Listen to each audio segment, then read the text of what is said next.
गांव का नाम था निहरपुर। मिट्टी की खुशबू, खेत खलिहान और मेहनतकश किसान। लेकिन इन दिनों इस गांव का एक किसान, रामू, बहुत बड़ी मुसीबतों से गुजर रहा था।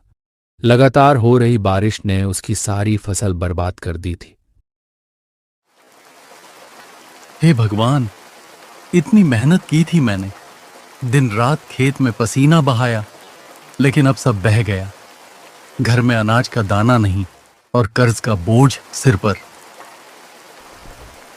रामू, चिंता छोड़ो, कुछ रास्ता जरूर निकलेगा, क्योंकि भगवान कभी अपने बच्चों को भूखा नहीं रहने देते। गौरी, भगवान ने भी मुंह फेर लिया है। अब तो लगता है ये जिंदगी बस दूसरों की गुलामी में कटेगी। गरीबी सिर्फ जेब खाली नहीं करती, बल्कि इंसान का आत्मविश्वास भी छीन लेती है। रामू, देखो ना बच्चों को, भूखे पेट सो गए, दिल टूट सा जाता है। मैं बाप होकर भी इनके लिए 2 वक्त की रोटी का इंतजाम नहीं कर पा रहा। इससे बड़ा अभागा कौन होगा। रामू, क्यों ना हम कुछ और करें? खेत से जब कमाई नहीं हो रही तो ठेला लगा लेते हैं। तुम्हारे हाथों के पकोड़े सबको बहुत पसंद आते हैं। पकौड़े का ठेला? लोग हंसेंगे गौरी। लोग तो वैसे भी हंसते हैं, लेकिन अगर इससे हमारे बच्चों का पेट भर रहा है तो हमें किसी की परवाह करने की क्या ज़रूरत है रामू? गौरी की बात रामू के दिल को छू गई।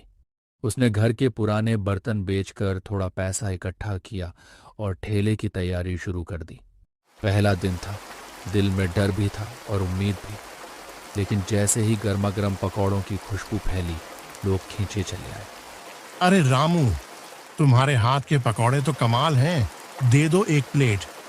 वाह, इतने स्वादिष्ट पकौड़े तो पूरे गांव में कहीं नहीं मिलते।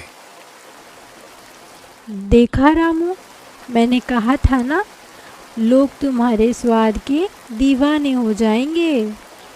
सच कहती हो गौरी, आज तो पहली बार लगा कि जिंदगी मुझे भी मौका दे सकती है। रामू, ये क्या चालू कर दिया तूने? ये जगह मेरी है, यहाँ ठेला लगाना मना है। मालिक, हम तो बस बच्चों का पेट भरने के लिए। अगर यहाँ ठेला लगाया तो न ठेला बचेगा न तेरा घर। मालिक, हमें गरीब समझकर दबाओ मत। हम मेहनत से कमा रहे हैं, चोरी तो नहीं की। भगवान, इस गांव में भगवान से बड़ा मैं हूं। कालिया चला गया, लेकिन डर की परछाई रामू और गौरी के चेहरे पर साफ थी। बेटा डरना मत, ये ठेला हम सबकी जरूरत है। गांव वाले तेरे साथ खड़े हैं। हाँ रामू, कालिया चाहे कितना भी बड़ा हो, मेहनत की कमाई कोई नहीं रोक सकता।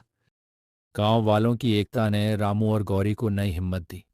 रामू का ठेला हटाने की कोशिश की तो बर्दाश्त नहीं करेंगे। मेहनत की कमाई पर किसी का हक नहीं। गांव वालों की एकता देखकर कालिया पीछे हट गया। रामू और गौरी की आंखों में खुशी के आंसू थे। तुम सबके बिना ये मुमकिन नहीं था। अब मैं किसी से नहीं डरूंगा।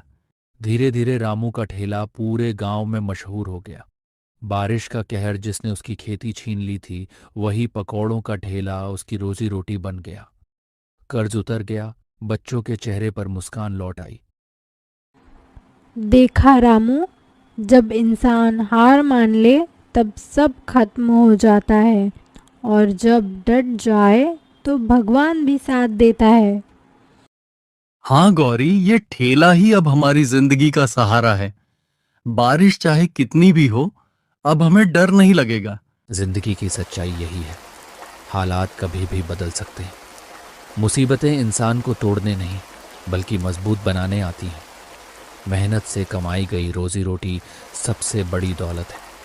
ये कहानी सिर्फ रामू की नहीं, बल्कि हर उस गरीब किसान की है जो मुश्किलों के सामने हार मानने के बजाय डटकर लड़ता है।